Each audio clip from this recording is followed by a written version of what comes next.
Monique, por que Deus criou a morte?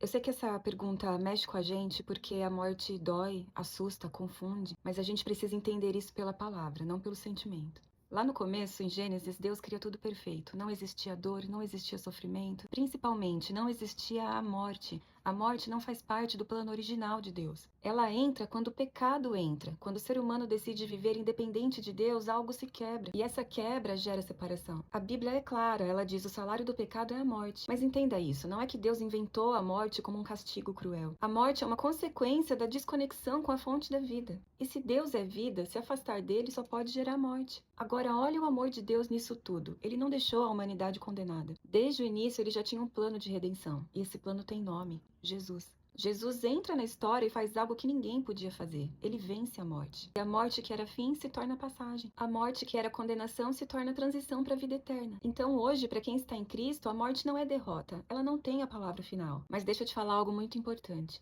Existe uma morte que é ainda mais séria do que a física. É a morte espiritual. É viver longe de Deus mesmo estando vivo. E foi principalmente disso que Jesus veio nos salvar. Porque de nada adianta viver muitos anos aqui e passar a eternidade separados de Deus. Deus não criou a morte para te destruir. Ele enviou Jesus para te dar a vida eterna. E no fim, não é a morte que define a sua história. É a vida que você decide viver com Deus. Amém?